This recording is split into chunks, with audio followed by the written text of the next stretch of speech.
we're recording. So, I'm Megan. I'm with Deranged Media. Deranged Media? Yeah.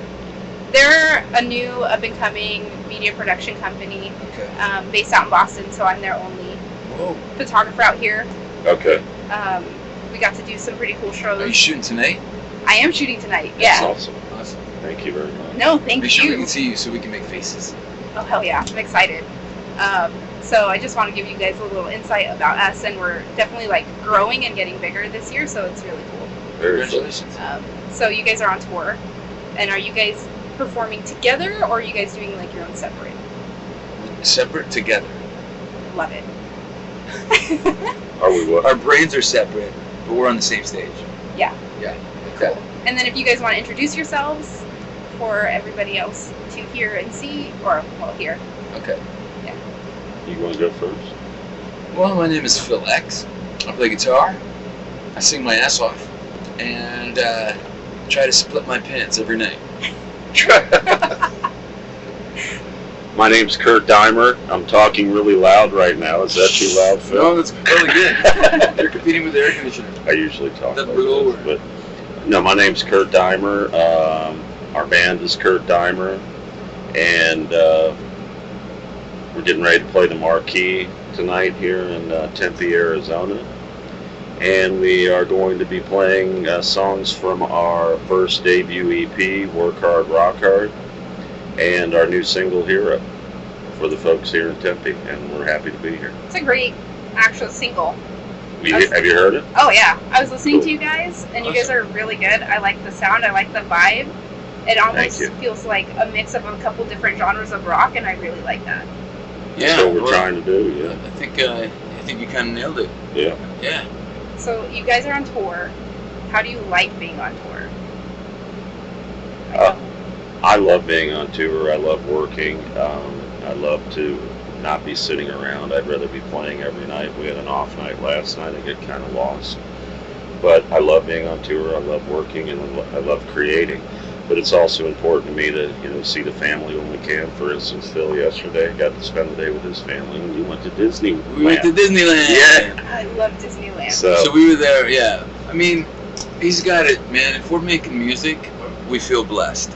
You know, I feel blessed to be playing guitar and singing for my life, for my livelihood, and my passion. But yeah, if we get a day off and we're in California, I'm going to take the kids to Disneyland. And then I flew here today. Yeah. Which is a quick trip. Yeah.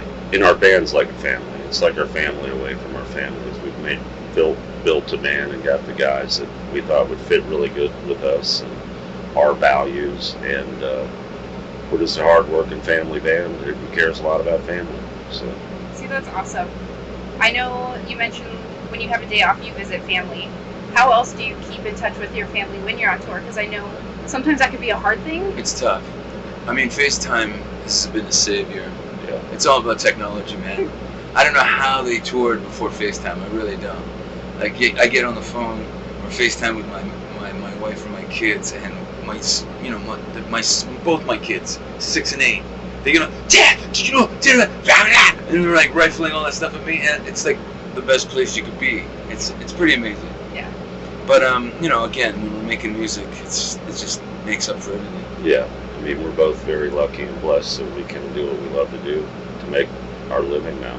And I have some other companies. They run themselves. I don't have to worry about it anymore. I'm the least stressed I've ever been in my whole life. So. Actually, that ties into one of my questions because I was reading that you were in the business world. Looked me So up a little bit. I Did a little research on did it. a little research. So I was going to ask, like, in the business world, what was your role? What did you do? And how did music make you feel more complete? Well, I squelched music. I suppressed my creative side back around when I was 20. I didn't probably have the discipline Phil had at 20 to do it the right way. So I decided to buckle down, and I got married young, and I was married 22 years. And I had kids. I have 3 boys, and they're 27, 26, and 15, about to be 16. Making me nervous next month. And but yeah, they're great boys, and I got my degrees. I got a master's and a bachelor degree in English and marketing and management, my master's. And I decided that I wasn't made out for the corporate world. My dad worked in the oil business, so I went and learned it all, and took all their classes, learned on their dime, and then I went out on my own and took a risk and raised 40 grand buying and selling old houses, and put it in a checking account and started my own company. And here we are now, and it runs itself. I got 3 of them, and they're kicking ass even in the tough times right now. So, and I don't have to do anything anymore except make the final decision on big things. Yeah. It's very simple. But that's nice because It was 20 years of hard ass work. Yeah.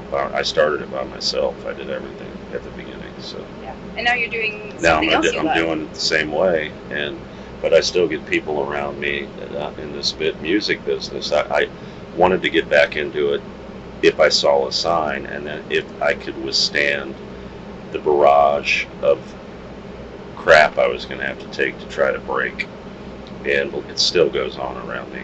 But I'll figure it out, and Phil and I are on a mission to do this, Well, we crafted, for as long as we can, man. We crafted all these songs together, and they need to be heard.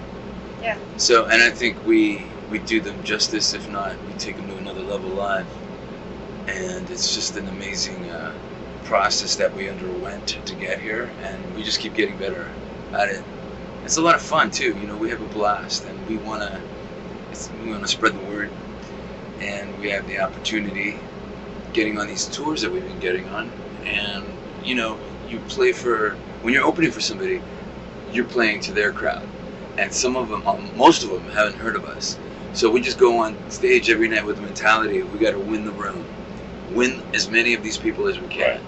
And that's what we do. We go out there and we kick ass, and occasionally you'll have the small group of people that just want to see the headliner and don't give a shit. Well, we spit in their faces. But it's nice when you can connect with people who aren't your Exactly. original Yeah, crowd. and look at our first 2 runs. I mean, our first 2 tours, Jeff Tate and now Ingve. I mean, you wouldn't probably, when you see us tonight, think that, well, I wonder why that's our management. That's who they put us out with to get going. But hopefully bigger things are coming up here very soon, and we had to work our tails off to get, we're still getting more followers, new fans every city, and people are thanking me. I go to meet with everybody after that. What a breath of fresh air we are. What a great sound, a new sound. Never heard anything like that. It's really cool to hear from people. So. Yeah. But then you had a different path. You were mostly in music the whole I got time. a master's in a band. In a van.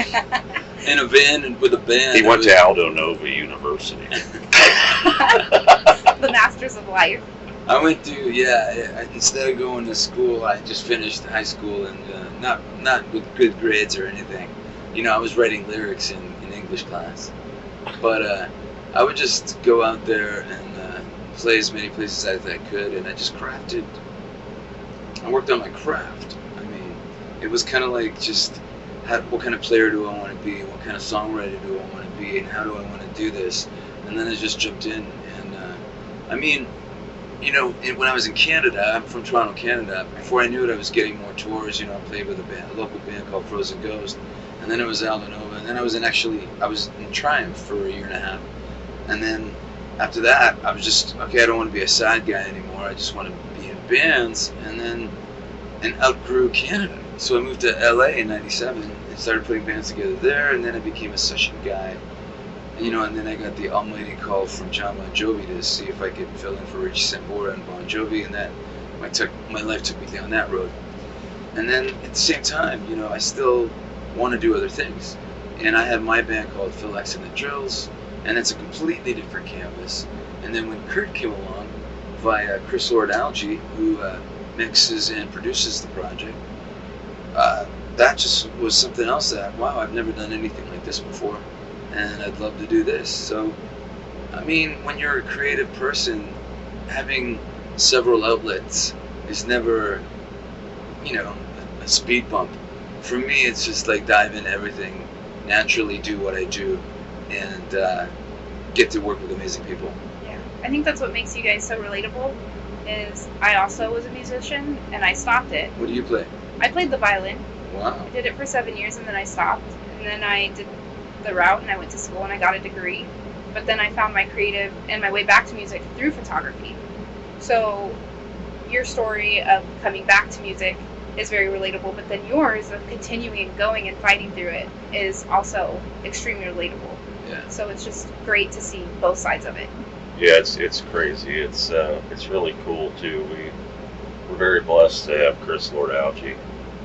Right, he's behind us 100%. You know, a guy of his stature and his legend, and for him to notice my voice and how it was, you know, Phil never would have heard me if it wasn't for Chris, and I never would have heard Phil. I didn't even know who Phil was at that time, and it's pretty amazing. It's pretty surreal. And then when you guys are creating music, how do you do it? What's your creative process or outlet? I write lyrics at any time of day or night, depending on when it comes into my head, and usually it's very literal. And now the process is I send them to Phil and Chris, and if something hits Phil, he'll get a vibe right away on it. Some might sit there, and some may never get seen again. You know, I might go through and delete it. I don't know. Well, I guess I'm some kind of filtering process. Yeah. For me to make a piece of music honest, I have to connect to what he's saying. So I look for that in the lyric, and then when I connect to something, then the music just flows. And we came up with our blueprint, you know, Naive, Yeah. on that EP that came out, Work Hard, Rock Hard. Naive is our template, yeah, so to speak. It does everything that we want us to do. You know, Yeah. Kurt, he sends a message and he speaks it, and then we're all singing our asses off in the chorus, and that just became what we became. Yeah. And Naive was like one of maybe, 3 or 4 songs I sent you that I was getting anger out of my brain. Yeah. You got to stop writing about all the anger now. I think you've got it out. So, but yeah, it's really cool. And Chris just sprinkles everything we do with magic. Chris Lord-Alge dust, you know. Yeah. It's amazing. It's really an amazing process. And Phil we don't even get together in the studio like a lot of them. You remember how bands used to all get together, and we keep it to just me and Phil, so we don't. And our guys support that in our band. They love that and they respect it. You know, we don't have any issues there. So. Yeah, I think, you know, we're all honest with each other. It's not like when you're in a band and you kind of have to walk on, you know, thin ice and make sure everybody's happy and stuff like that. Kurt sends me lyrics, and then I'll create a song, and then I'll send it to him and Chris. So the bounce board, whatever you want to call it, if it comes back like, wow, that was okay. But it's never been like that. We seem to be like 3 different brains all on the same page when it comes to our music, and that's the amazing part about it. You know, the first one I sent to Kurt was back at the school, and I connected to that because we're both the same age. We went to high school at the same time, and we knew what it was before you were a keyboard troll or hater. Yeah. Everything was settled on the schoolyard, you know. Yeah. So I knew what that was like, so I connected with it, and I knew how the song was going to sound. And when I sent it to him, he was like, "What the fuck? Yeah. Like what? How did you put what I was saying to music in this way?" And then same thing with Chris. He heard it, and he had, you know, it's like, wow, this is done, you know. And he puts his magic on everything with his sounds and his mixes, and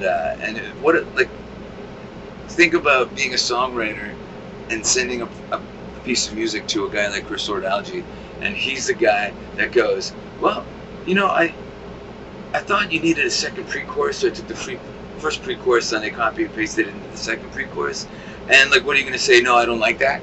I'm like, well, you're the one with all the Grammys, man. You make the call. It's all good. Yeah. So working together, it seems like you guys mesh and vibe and can connect really easily. Have you worked with someone who it was hard to do that with? And how did you go about trying to fix it or work on it? You? Anybody?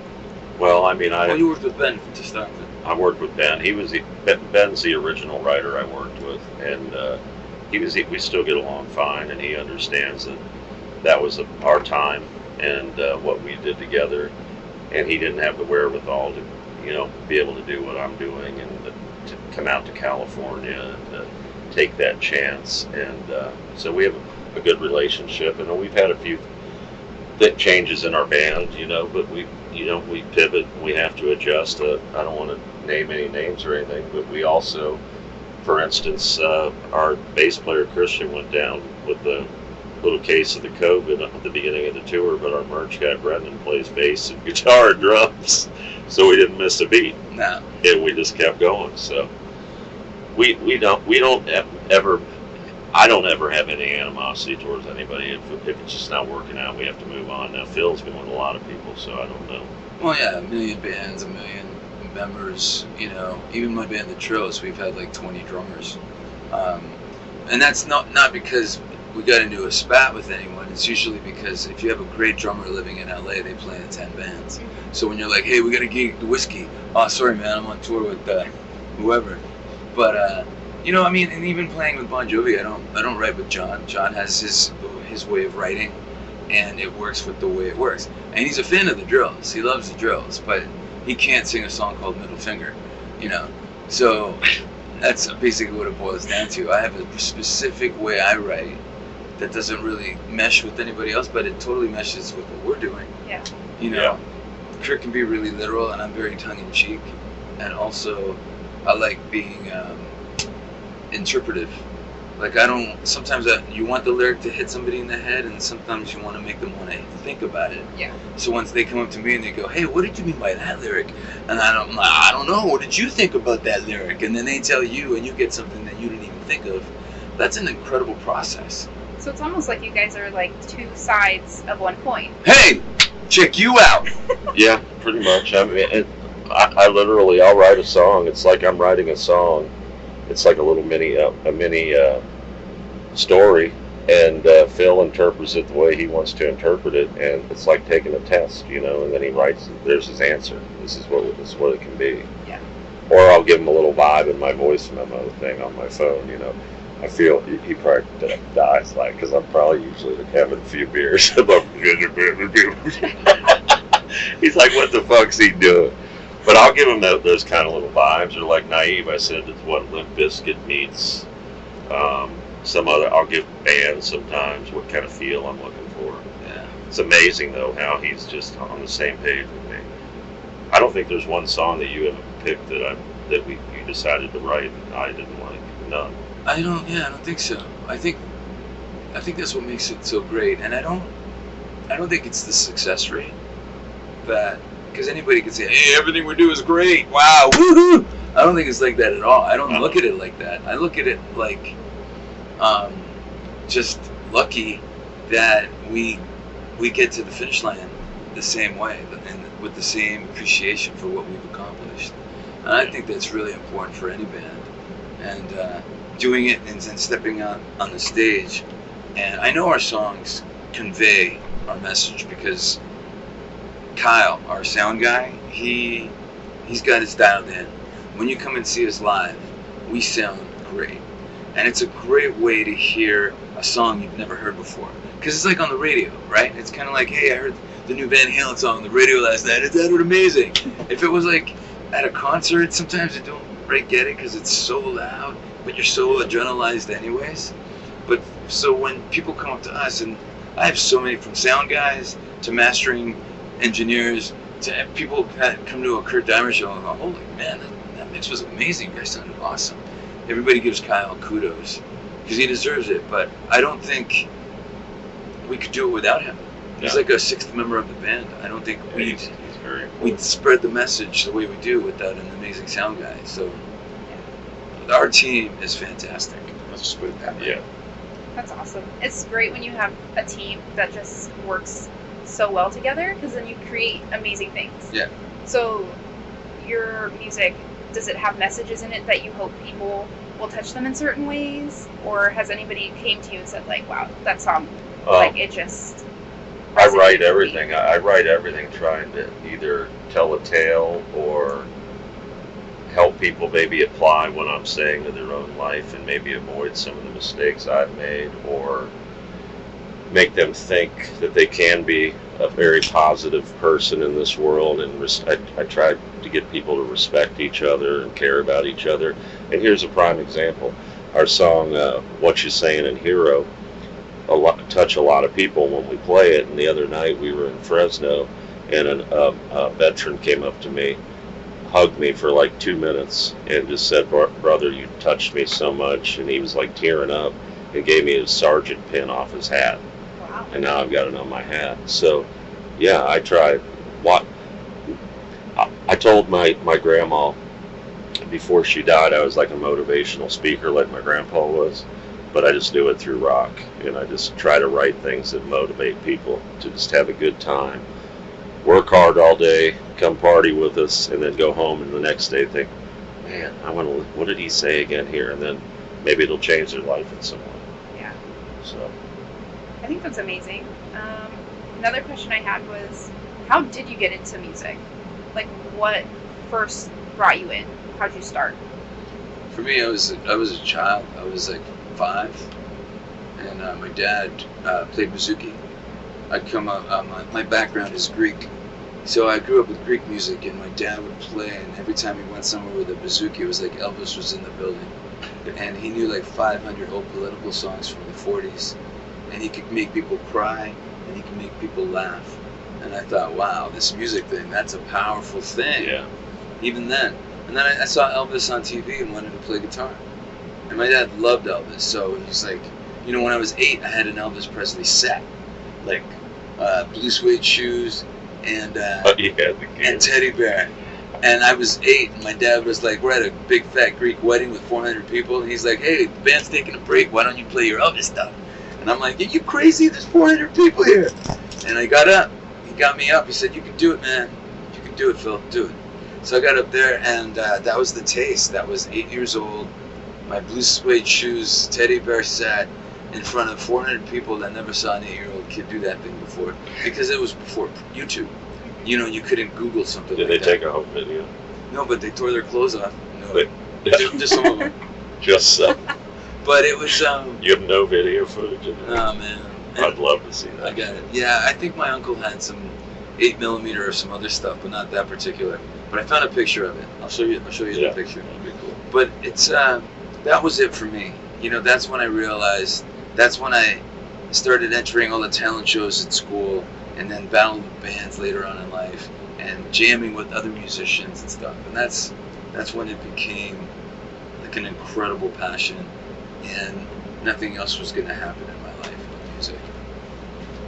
And I got a little paper drum set, whatever they were, with little paper heads when I was little, and my parents got me into piano when I was young, so I can play piano by ear very well. I can read sheet music, and so I did that, and then I was in the concert band in middle school. He just made me think of something too. I remember when I got on, I did a talent show in middle school. I haven't thought about this in so long.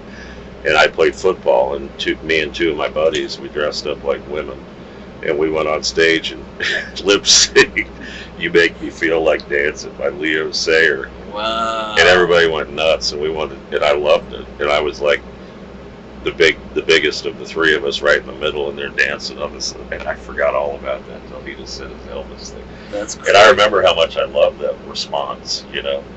And then I'd go to shows all the time. I mean, I saw Ozzy and Randy. I'd see epic shows because Phil and I grew up at the same time. And all those bands back then, Van Halen, were just phenomenal. And it just really made me want to do it. And then after I quit the concert band, I was a percussionist. Then I was a front man in my band around Cincinnati until, again, I was 20, and I just knew I wasn't going to make it at that point. And I just said, someday if I see a sign and I can get back in and live my dream, I'll do it. And here I am. My next question was, who were your influences? And you mentioned Van Halen, which Yeah. is My dad Great and my show. sister. My dad was a baritone in the church choir every week. My sister could have been on The Voice. And she was Annie in plays and was in Hair, toured Europe, had a phenomenal voice. And they're both gone, but they're with me every night. And I say, here we go again tonight. Let's go kick some ass. But Yeah, my dad, my sister, and AC/DC, Van Halen, Ozzy, all those kind of shows. Judas Priest, I saw like 10 times. It's like, man, I want to do that someday if I can. So that's cool. So music runs in your family, in a sense. Yeah, and I remember being on vacation all the time with my family. They'd be playing my sister's tapes from all of her shows, and it just drove me fucking insane. Yeah, I'm like, well, someday maybe I'll do my own thing, but I was always kind of the dark horse, a little dark sheep when I was growing up, but always the one that was very smart and always wanted to make money and figure out how to. I was cutting lawns and bought my own shit. I've always been a hard worker. So. That's what we don't get about, somebody will put out a new overdrive pedal, and kids are like, man, I wish I could afford it. And I'm like, what? When I was a kid, I would mow lawns and wash dishes at a restaurant so I could buy a Marshall cabinet. So that mentality kind of went away. I feel like we would do whatever it took. If kids saw what we did when we were young, they'd trip them out. I even bought it and saved enough to buy a moped to tow around my lawn equipment on a little trailer behind my moped so I didn't have to walk everywhere. Look, listen to this guy, man. I used to sell rides on my moped to my friends when they get off the bus, and they could have all the food they wanted out of my mom's pantry and then ride my moped around the block for $5. Wow, dude. That's early businessman. Really? Yeah, and that's like 11, 12, So, just in you. Either have it in you or you don't. You either have the creative side to you or you don't. You can't force it. I suppressed it, so now that's why everything is just amazing right now, how it's coming out of my brain and how we're making these great songs we're writing together. And I can't wait to play them for everybody. So this is kind of an out-of-the-box question. So baseball players have superstitions, right, when things are going really well. Do you guys have anything like that? I do. I mean, I have to go through the same thing an hour before every show. Do you kind of have a pattern? Yeah. I mean, not that. I mean, you can't get too into it, because what if it's a bracelet? Yeah. And then you forget to put it on for a show? You freak out. If you freak out, that doesn't help you. So I try to keep it simple. Something like a peanut butter sandwich at 4:38 on show day. That you can do anywhere. 4:30. Wait, crunchy or smooth? Oh. Creamy. Jif or Skippy? Jif, natural. And we checked her. That's where we differ. Yeah. Skippy natural. Skippy natural? Yeah. Well, for me, it's whatever is available. Yeah, That's natural. I like peanut butter. I could eat spoonfuls of it. I do that. And I often do it 2 in the morning before I hit the bunk. That's so terrible for you. I even have my own can. Yeah, I know. I wake up, my mouth went. But I like I said, I talked to my dad, my sister, saying, let's go kick the shit out of this show tonight. And then my grandma, who was always real stable and steady, I go, Grandma, you're my lyricist. Help her just be in my brain and don't let me forget a word, because if I do, I get pissed. And I go through the same routine and try to stick to that. So and once I'm on stage, everything kind of goes away, Plus, you gotta loosen up, right? So you do like push-ups and lunges and squats, and then you get in your head and you go, "You're a fucking rock star." Walk on stage like a fucking rock star. And that's what gets you in the mode, man. That's what I did walking up here. I had to tell myself, "You got this." You got it. Or were you nervous? Yeah.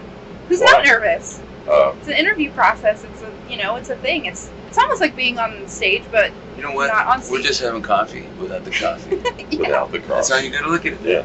It is, but it's the same thing. You gotta get ready. You gotta get in that mindset. So driving here, I listen to music. I get in my zone, and then as soon as I got out of the car, I was like, all right, my little pep talk. You got this. You're gonna kill it. What were you listening to? I listen to, right now it's like a whole mix. So I have your guys' stuff mixed in, but then I have bands like Revocation, Rammstein, Dance Gavin Dance. Cool. I listen to like a little bit of everything, and then I love Van Halen and AC/DC and all that. Yeah, that's cool. So it's a like lot of bands I like. Yeah. Do you guys, being on tour, do you have like your favorite spots to go to, like favorite cities? What do you love about tour? What do you hate? I guess I don't look at it like that as much as I used to. you know, a stage is a stage. And then we're gonna do whatever we can. Obviously, you can do more if you have more room. Right. And like the last time we played, it was such a tiny stage, but you Yeah. can still do your thing. That's the biggest thing we hate is when Phil and I have no room. Yeah. But you know, you remember cities. Like, hey, this venue has an in and out that's 3 blocks away. Woohoo! You know? Or I don't know, you know what? I have friends that are in particular cities, which is also really nice to have friends in the audience, you know? Like, hey buddy, I'm coming to Dallas. Okay, great. See you in Dallas. So it's that kind of thing, you know? Yeah. Because I feel like as long as it's a stage and as long as there's an audience, you can do your thing, which is just all we always ever wanted to do, right? That's it. And he just came off a big arena tour with Bon Jovi and then came right into the clubs we're playing. Okay, that first one was weird though. You know, Bridgestone Arena, 15,000 people in Nashville, and then I flew to Hartford, Connecticut, and played a small theater with like 175 people in it, and it was kind of a culture shock, I gotta admit. But then in 3 minutes, I have a guitar on, I have a mic in my face, everything's loud, and the music's awesome. I'm just doing my thing. And I'm playing these killer tunes that I co-wrote with Kurt. Yeah. That's what's amazing about it. We love playing our music we write. It's really cool. And we go out every night before we get on stage and say, let's go play like we're playing Madison Square Garden. Because that's our goal. I mean, my goal is to play all over the world with this band. So, in the biggest places.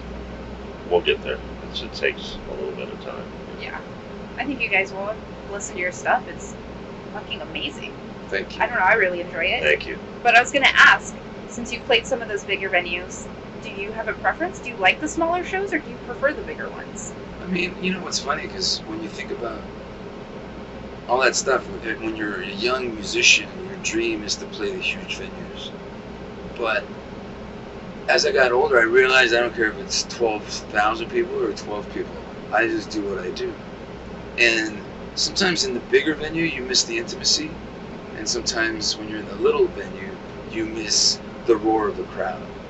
So it's the gladiator shit, man. You know, you just go out there and do your thing. And I appreciate everybody who appreciates it. Yep. Do you guys have any advice for any artists who are looking to start touring or up and coming, anything like that? I say write the best songs that you can. People go, hey, we got 10 songs. And you go, are they all great? Well, no, we got 2 great songs. Then keep writing. Yeah. If you put out any filler, like our goal is all killer, no filler. All killer, no filler. On every EP that we're gonna put out, and every EP that we put out, that's our goal. Because I feel like not enough people concentrate on the songwriting. And if you write a great song, then you write 2 great songs, and then 3 great songs, and then you go on stage, then it's undeniable to the audience. Or if your goal is to create a YouTube thing, presence, you need great songs. Because too many people have okay songs. If you hit them with a great song and then another great song, they start coming around. And then people start knocking on your door and say, hey, we're putting this tour together. Do you guys want to go out? Yeah. Because when they're knocking on your door, you've accomplished way more at that point than you keep knocking on other people's doors. And those doors keep closing on your face because you don't have the songs. Yeah. And we have probably 30 to 40 songs already ready to go, but I can't even tell you how many songs I've written or how many songs didn't go. And it's just you got to keep working hard at that. You got to write and create the best content, the best message, the best hook you can.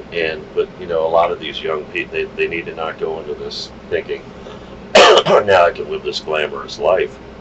It's not a glamorous life. It's a tough life, and you've got to be mature about it, and you've got to have the strength to be able to stand up for yourself and not get taken advantage of, because you'll get eaten up quick. And the bottom line is hard work.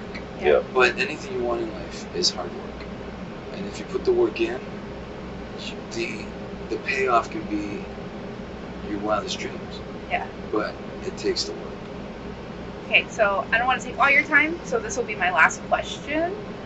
When you're done with touring or you have your days off, how do you unwind? How do you relax? First of all, we hate days off. Yeah, absolutely hate it.